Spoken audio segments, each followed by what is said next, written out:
Hello dear aspirants, આપ સર્વેનું અમારી YouTube channel game changing સાયકોલોજીમાં હાર્દિક સ્વાગત છે.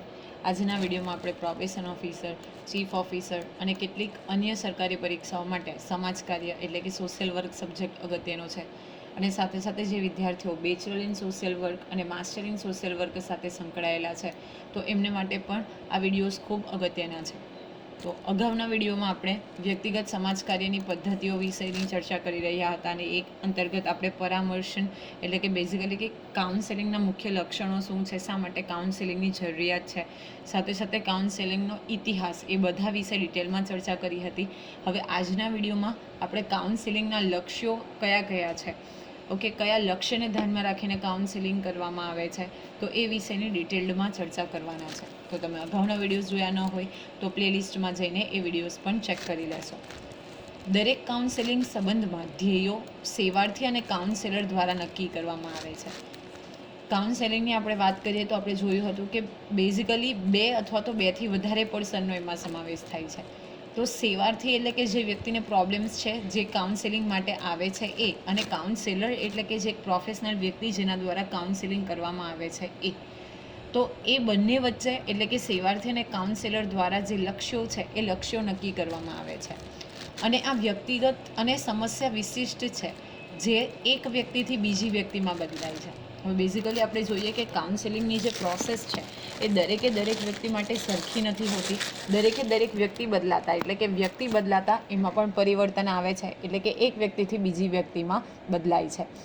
એકંદરે કાઉન્સેલિંગનો મુખ્ય ફોકસ અથવા કાઉન્સેલિંગનો ઉદ્દેશ્ય સેવાર્થીઓને જીવનનો સામનો કરવા માટે સશક્ત બનાવવાનો છે અને તેમને તેમના પોતાના નિર્ણયો લેવા સક્ષમ બનાવવાનો છે, જેના માટે તેઓ જવાબદારી લે છે.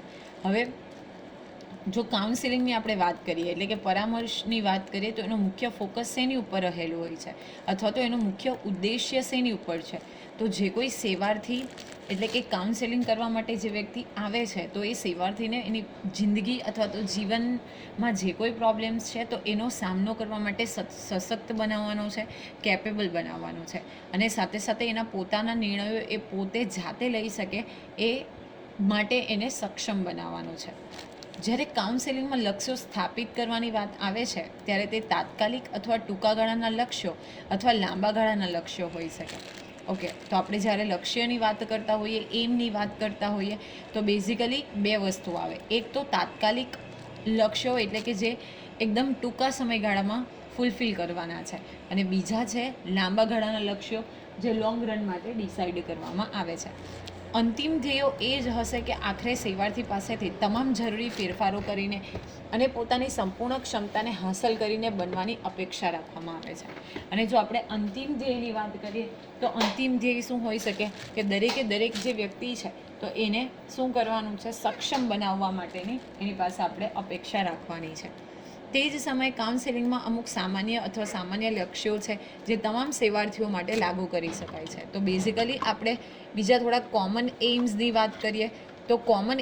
વાત કરીએ તો બેઝિકલી કયા હોય છે, તો સામાન્ય લક્ષ્યો એવા હોય છે કે જે દરેક સેવાર્થી માટે આપણે લાગુ કરી શકીએ છીએ.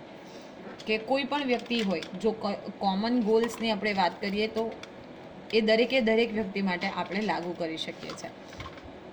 જો કે કાઉન્સેલર્સ તેમના સેવાર્થીની જરૂરિયાતો અને મુદ્દાઓ અનુસાર તેમને ચોક્કસ બનાવશે. વિશિષ્ટ ધ્યેયોના ફાયદા છે, કારણ કે કાઉન્સેલર અને સેવાર્થી બંને વચ્ચે ચોક્કસ અવલોકન કરી શકે છે.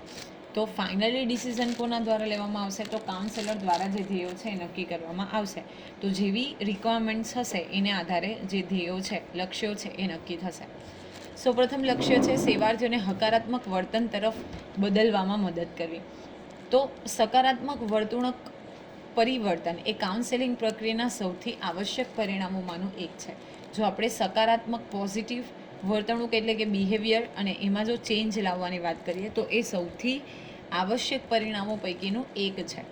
વ્યક્તિના જીવનમાં આવતી મોટાભાગની સમસ્યાઓ અને નકારાત્મક વલણ અને વર્તનને કારણે તે હોઈ શકે છે.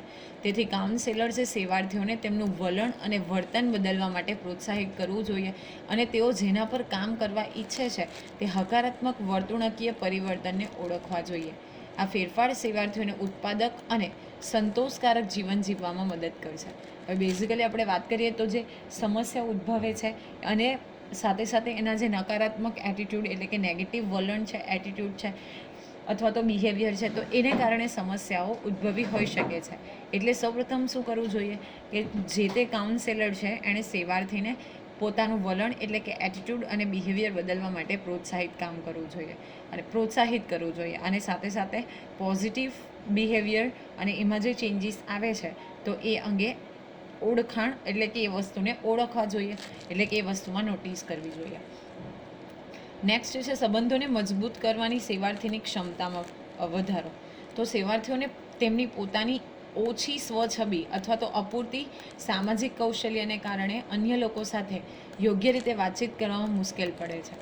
ઓકે, એ પોતે સ્વછબી જે છે એની એટલે કે પોતાની જાતને ઓળખવામાં અને જે સામાજિક કૌશલ્ય છે તો એની પાસે જો અપૂરતા હોય તો અન્ય લોકો સાથે પ્રોપરલી વાતચીત કરી શકતા નથી. તેઓ કદાચ જાણતા નથી કે તેમની આસપાસના લોકો સાથે કેવી રીતે અસરકારક રીતે વાતચીત કરવી, જેના પરિણામે બાળકો, મિત્રો અને સહકર્મીઓ વચ્ચેના સંબંધમાં તણાવ પેદા થાય છે. એટલે કે ઇન્ટ્રોવર્ટ્સ કાઇન્ડ ઓફ પીપલ, તો એ આજુબાજુના લોકો સાથે કેવી રીતે વાત કરવી એ અંગે તેઓ અજાણ હોય છે અને એને કારણે બાળકો છે, મિત્રો છે, સહકર્મીઓ એટલે કે કલીગ્સ છે, તો એ વચ્ચેના જે સંબંધો છે એમાં તણાવ પેદા થાય છે. એટલે કે બેઝિકલી એમાં જે સ્ટ્રેસ છે એ ક્રિએટ થાય છે. કાઉન્સેલર સેવાર્થીઓને આ નિર્ણાયક આંતરવ્યક્તિત્વ સંબંધો સ્થાપિત કરવા અને મજબૂત કરવાની શરૂઆત કરીને તેમના જીવનની ગુણવત્તા સુધારવા માટે સક્ષમ બનાવે છે.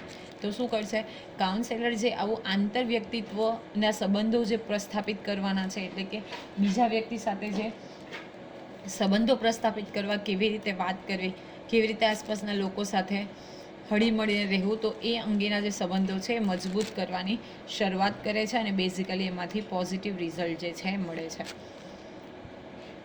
નેક્સ્ટ છે સેવાર્થીને પોતાની સાથે સામનો કરવામાં મદદ કરવી. તો કેટલાક સેવાર્થીઓને પોતાને અને તેમની અયોગ્યતાઓને સ્વીકારવામાં, હલકી ગુણવત્તાની લાગણી અને તેમની મર્યાદાઓ ઉપર ઘણું ધ્યાન કેન્દ્રિત કરવામાં સમસ્યાઓ હોઈ શકે છે.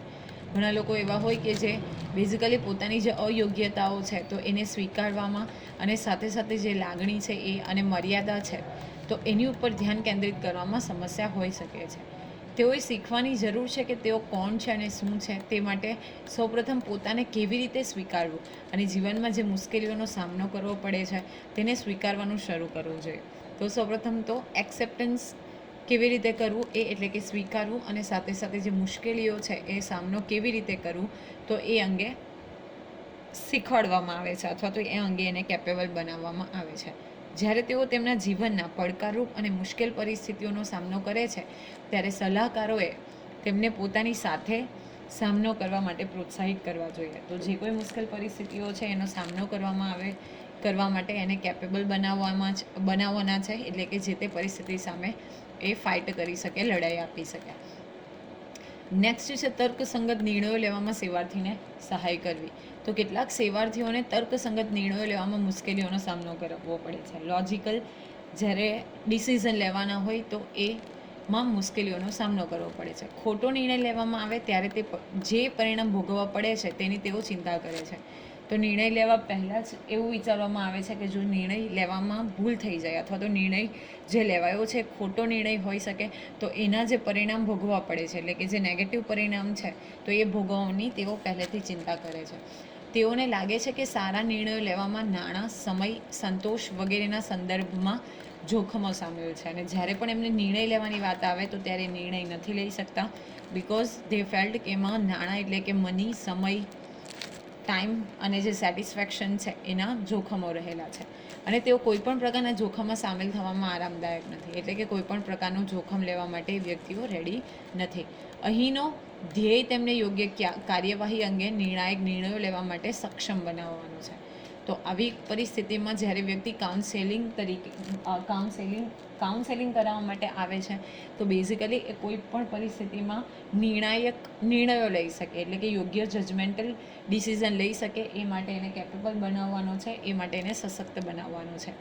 તેથી કાઉન્સેલરોએ સેવાર્થીઓને સમસ્યાઓનું મૂળ શોધવામાં મદદ કરવી જોઈએ, વિકલ્પોને ઓળખવા અને દરેક સાથે સંકળાયેલા જોખમોની ગણતરી કરી અને પછી જ્યાં ન્યૂનતમ એટલે કે ઓછું જોખમ હોય અથવા નિષ્ફળતા હોય ત્યાં તર્કસંગત યોગ્ય નિર્ણય લેવામાં મદદ કરવી જોઈએ.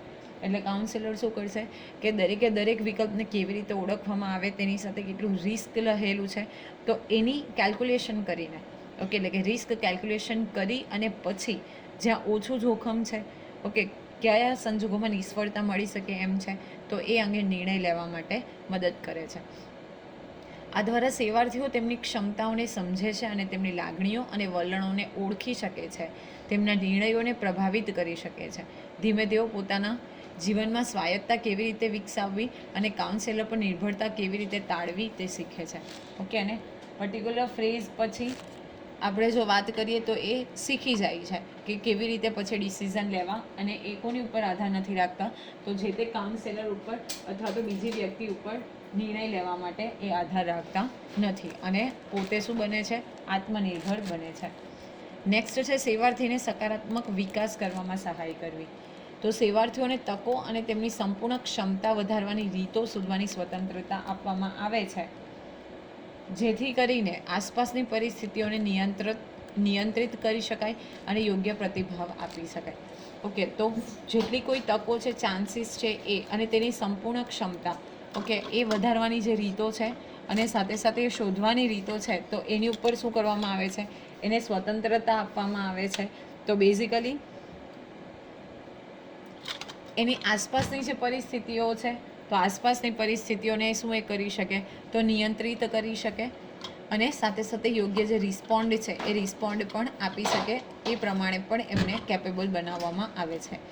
આ દ્વારા તેઓ પોતાની અસમર્થતાઓ અને સમસ્યાઓને કેવી રીતે દૂર કરવી તે શીખે છે. પદાર્થનો દુરુપયોગ, જુગાડ, સ્થૂળતા, હતાશા, અવરોધો પર કાબૂ મેળવવો, તાણ ઓછો કરવો વગેરે હોય છે. ઘણી વખત જે અસમર્થતા છે એને કારણે વ્યક્તિ જે છે એ જે તે કોઈક વસ્તુ છે એના દુરુપયોગ, for example using of too much mobile phone, games like that, જુગાર કરવી એટલે સટ્ટો રમવો, હતાશા, અવરોધો પર કાબૂ મેળવવો, તણાવ ઓછો કરવો, એ બધી વસ્તુઓ જે છે એને એમાંથી નેગેટિવમાંથી પોઝિટિવ વિકાસ કરવા તરફ પણ સહાય કરવામાં આવે છે.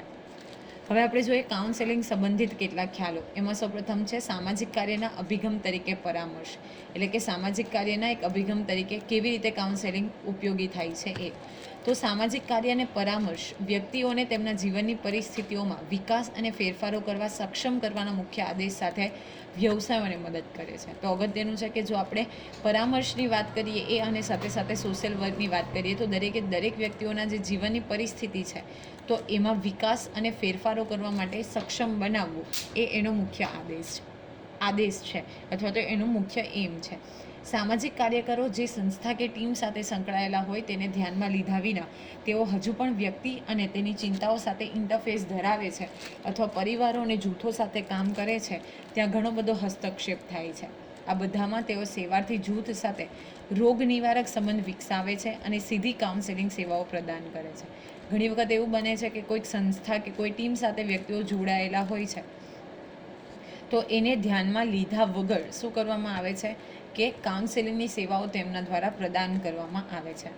કાઉન્સેલિંગમાં વ્યાપકપણે સંકળાયેલા સામાજિક કાર્યકરોના અનુભવની તપાસ કરતાં એવું કહી શકાય કે કાઉન્સેલર્સ અને સામાજિક કાર્યકરો વચ્ચે વ્યવહાર સ્તરે સમાનતા અને અભિગમના તફાવતો બંને અસ્તિત્વમાં છે, જ્યારે તેમની કુશળતા અને સિદ્ધાંતોના ઉપયોગની સાથે તે સંબંધિત હોય છે. ઘણી વખત એવું બને કે કોઈક વ્યક્તિ જે છે અથવા તો કાઉન્સેલર છે એની પાસે ઘણી કુશળતા છે, મતલબ સ્કિલ છે, પરંતુ જે સંસ્થા સાથે સંકળાયેલા છે તો એ અને સાથે સાથે એના જે સિદ્ધાંતો છે તો એના ઉપયોગો કરવામાં, એટલે કે સિદ્ધાંતને કારણે જે રૂલ્સ છે એને કારણે એ વ્યક્તિ એટલી સારી રીતે વર્ક કરી શકતી ન હોય. બંને ક્ષેત્રો કૌશલ્ય, જ્ઞાન અને મૂલ્યોના સંદર્ભમાં એકબીજા સાથે જોડાયેલા છે અને તેમ છતાં તેમની અલગ અલગ ઓળખ છે. આવશ્યક કુશળતા, મૂલ્યો અને જ્ઞાનમાં ઓવરલેપિંગ આ બે વ્યવસાયો ચાલુ રાખે છે. તો કુશળતા સાથે સાથે જે મૂલ્યો છે એ અને જ્ઞાન જે છે તો એ પણ અગત્યનું છે. પરામર્શ માટે મોટેભાગે મનોવૈજ્ઞાનિકો, મનોચિકિત્સકો, પાદરીઓ વગેરે જેવી અન્ય વિદ્યાશાખાઓ સાથે જોડાયેલ છે અને સામાજિક કાર્યકરોનો એકાધિકાર નથી. એટલે કે ફક્ત ને ફક્ત સામાજિક કાર્યકર જે છે એ લોકો જ કાઉન્સિલિંગ નથી કરી શકતા, પરંતુ મનોવૈજ્ઞાનિકો છે, મનોચિકિત્સકો છે, પાદરીઓ, આપણે અગાઉ પણ જોયું હતું કે પહેલાંના સમયમાં જે પ્રિસ્ટ હોય તો એ લોકો પણ આ કાર્ય સાથે સંકળાયેલા હતા. સામાજિક કાર્ય કાઉન્સેલિંગ અને મનોવિજ્ઞાન અને મનોચિકિત્સા જેવા અલગ અલગ ક્ષેત્રોથી અલગ છે, કારણ કે તેનું ધ્યેય સામાજિક પ્રણાલીઓની વાટાઘાટો અને પરિવર્તનની હિમાયત, સેવાર્થીના પર્યાવરણ અને તે જ સાંસ્કૃતિક સંદર્ભમાંથી આવે છે તેની સમજ વિકસાવવાનું છે અને સમુદાયમાં તેની સ્થિતિ અને ભૂમિકા છે તેના દ્વારા સામાજિક સેવાઓ પૂરી પાડે છે. તો બેઝિકલી જે કાઉન્સેલિંગની આપણે વાત કરીએ તો એ સમાજ કાર્યથી એનું ક્ષેત્ર જે છે એ અલગ છે, કારણ કે બેઝિકલી સમાજ કાર્યમાં શું કરવામાં આવે છે, ફક્ત ને ફક્ત પર્યાવરણ અને સંસ્કૃતિના સંદર્ભમાં જ વિચાર કરવામાં આવે છે. કાઉન્સેલિંગ અને સામાજિક કાર્ય બંનેની થિયોરી અને પ્રેક્ટિસ એકબીજાના પૂરક છે. કમ્યુનિકેશન એ કાઉન્સેલિંગ અને સામાજિક કાર્ય બંનેનું મુખ્ય પાસું છે અને તે લોકો અને વાતચીત વિશે છે. બંને સિદ્ધાંતો અને વ્યવહારના પાસાઓ શેર કરે છે. તેમ છતાં આ બંને વિદ્યાશાખાઓની પ્રવૃત્તિઓ વચ્ચે પણ સીમા નિર્ધારિત છે. તો જ્યારે આપણે વાત કરીએ કાઉન્સેલિંગની અને સામાજિક કાર્યની, તો બંને વચ્ચે જો કમ્યુનિકેશન છે મુખ્ય પાસું છે, પરંતુ એ બંનેના જે સિદ્ધાંતો છે એ અલગ અલગ છે. ઘણી વખત એવું માનવામાં આવે છે કે સંસ્થામાં ગ્રાહકોની સાથે કોઈ પણ સામાજિક કાર્ય પ્રવૃત્તિને કાઉન્સેલિંગ કહેવામાં આવે છે અને તે સમયે સામાજિક કાર્યકરો માને છે કે કાઉન્સેલિંગ વધુ નિષ્ણાંતોનું ક્ષેત્ર છે. ઓકે, તો જનરલી ઘણી વખત એવું માનવામાં આવે કે કોઈક વ્યક્તિ અથવા સેવાર્થી સાથે સામાજિક પ્રવૃત્તિ સાથે જો એને મદદ કરવામાં આવે તો એને કાઉન્સેલિંગ કહેવામાં આવે છે અને સામાજિક કાર્યકરો એવું માને છે કે કાઉન્સેલિંગ કરવું એ જ એક ફેકલ્ટી, એટલે કે જો બેઝિકલી આપણે એક્સપર્ટ ફેકલ્ટી છે તો એ અંગેનું છે. મતલબ બંને વચ્ચે જે છે એ આપણે ભેદ જોઈ શકીએ છીએ. બાર્કલે રિપોર્ટ એ ક્ષેત્રના વિકાસની તપાસ કરી અને સામાજિક કાર્યને પરામર્શ અને સામાજિક સંભાળ આયોજનમાં વિભાજિત કરી. ઓકે, તો બેઝિકલી બાર્કલ જે છે એક રિપોર્ટ આપે છે. બાર્કલે રિપોર્ટ 1982માં, તો એમાં ક્લિયર બતાવવામાં આવે છે કે સામાજિક કાર્યને પરામર્શ અને સામાજિક સંભાળ એટલે બે ભાગમાં એને વિભાજિત કરે છે. તે સામાજિક કાર્યકરો દ્વારા હાથ ધરવામાં આવતા વર્ચ્યુઅલ રીતે તમામ સામસામે કાર્યને સ્વીકારે છે અને સામાજિક સંભાળ આયોજન સિવાયના સામાજિક કાર્યકરો દ્વારા હાથ ધરવામાં આવતી બે મુખ્ય પ્રવૃત્તિઓમાંની એક તરીકે ગણે છે. સામાજિક કાર્યકરો તેમની સેવાઓનો લાભ લેતા મોટાભાગના પીડિત જૂથો સાથે કામ કરતી વખતે શોધે છે કે તેઓ ગહન કાઉન્સેલિંગથી ફાયદો થાય છે. જોકે સેવાર્થી કાઉન્સેલિંગ માટે એ અંગે કોઈ પ્રકારની માહિતી આપવામાં આવતી નથી. મતલબ જે પીડિત લોકો છે સમાજમાં, ઓકે, એમની સાથે જો કાઉન્સેલિંગ કરવામાં આવે તો તેઓ નોંધે છે કે એ પીડિત વ્યક્તિને એમાંથી ફાયદો થાય છે. સામાજિક કાર્યકરોને વિવિધ પરિસ્થિતિઓમાં સલાહ આપવા માટે તાલીમ અને આત્મવિશ્વાસ હોવો જોઈએ અને ઘણીવાર મિશ્ર ભૂમિકા જેમાં સત્તાના ઘટકો પણ સામેલ હોઈ શકે. તો જે સમાજ કાર્ય સાથે સંકળાયેલ છે તો એ વ્યક્તિ માટે પણ જ્યારે કાઉન્સેલર તરીકે પોતાની ભૂમિકા અદા કરે છે તો ઇન ધેટ કેસ એમની પાસે યોગ્ય તાલીમ એટલે કે ટ્રેનિંગ હોવી જોઈએ અને સાથે સાથે આત્મવિશ્વાસ પણ હોવો જોઈએ, જેથી કરીને એ લોકો જે પોતાનું કાર્ય છે એ વધુ સારી રીતે કરી શકે. તો આશા રાખું છું કે આજના વિડીયોમાં તમને સમજ પડી હશે. જો વિડીયો પસંદ પડે તો વિડીયોને લાઇક કરી અને શેર કરવાનું ભૂલશો નહીં. અને આવા જ વધુ વિડીયોની અપડેટ્સ મેળવવા માટે even you can subscribe our YouTube channel game changing psychology. Thank you for watching the video. Have a nice day.